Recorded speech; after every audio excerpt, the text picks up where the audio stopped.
8:30 को आपका एक्सीडेंट होता है और 9 o'clock आप मेंस की एग्जाम देने जा सकते हैं। इंटरव्यू से पहले 1 महीने तक आप हॉस्पिटलाइज्ड है और उससे 1 वीक पहले आप दिल्ली जाके उसकी प्रिपरेशन कर सकते हैं। तो luck has to come with you, उसको आना पड़ेगा और आपको आईपीएस बनाना पड़ेगा। मैं एग्जाम के लिए निकला, मेंस मेरा था, सुबह GS3 का पेपर था। 8:30 को मेरा स्कूटी स्लिप हो गया, मेरा लिगामेंट इंजरी हो गया, लेफ्ट हैंड में इंजरी था, सीट से ब्लीडिंग हो रहा था। लेकिन मेरे पास 2 ऑप्शन थे।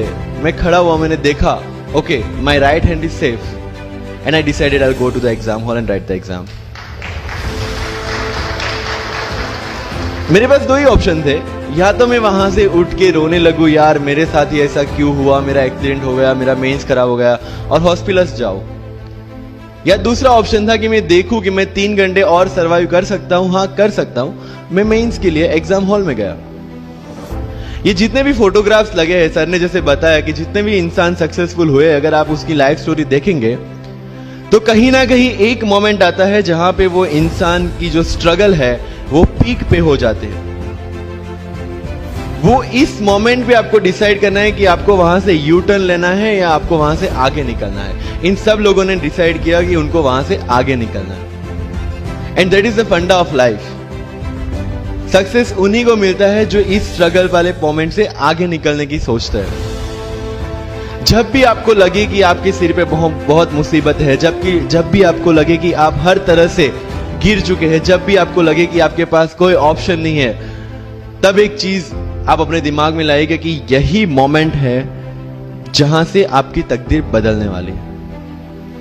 क्योंकि डायमंड जो होता है वो जितना ज्यादा घिसता है उतनी ज्यादा उसकी वैल्यू होती है। सोना जो होता है वो जितना ज्यादा तपता है उतनी उसकी वैल्यू होती है। अगर आप जिंदगी में तप रहे हैं, अगर आप जिंदगी में घिस रहे हैं, अगर आपको लग रहा है कि आप हर तरह से मुसीबतों में गिरे हुए हैं, तभी आपकी जो वैल्यू है वो बढ़ने वाली है।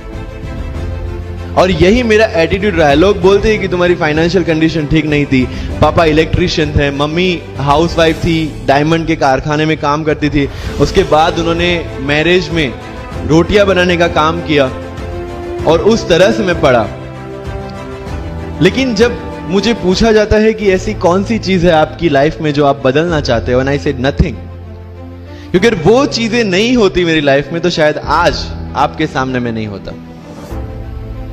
तो अगर लाइफ में प्रॉब्लम्स है, अगर लाइफ में स्ट्रगल है, जैसे सर ने बताया struggle is a part of life and I strongly believe in that. Bharat वर्ष का सपना चंद्रगुप्त ने देखा, चाणक्य ने देखा, और उस भारत वर्ष को बनाने के लिए जब ये संघर्ष जारी था और तब राजा धनानंद की डॉटर दूरदराज से चंद्रगुप्त को प्यार हो जाता है, और जब चाणक्य उनको बोलते कि नहीं तुम्हें उससे दूर रहना है, तब चंद्रगुप्त बोलता है आचार्य कभी कभी सोचता हूं कि जिंदगी में या ये भारत के सम्राट बनने के लिए इतना त्याग, इतना बलिदान ना देना होता तो।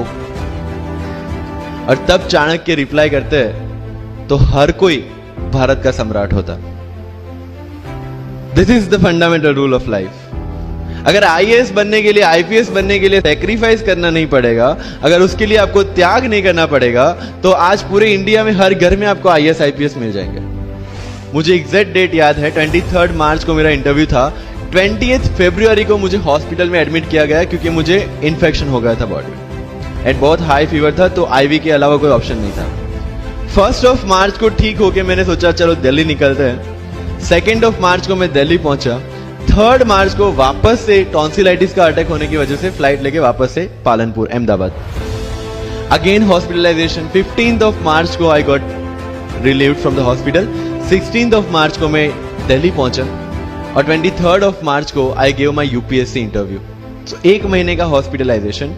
उसके बाद जब दिमाग में ये था कि मेरे साथ जो लोग इंटरव्यू दे रहे हैं वो 1 महीने से प्रिपरेशन कर रहे हैं एंड 1 महीने से मैं हॉस्पिटल में था, again I thought this is the moment to prove yourself. I went to the interview और पूरे इंडिया में 2nd highest marks in interview.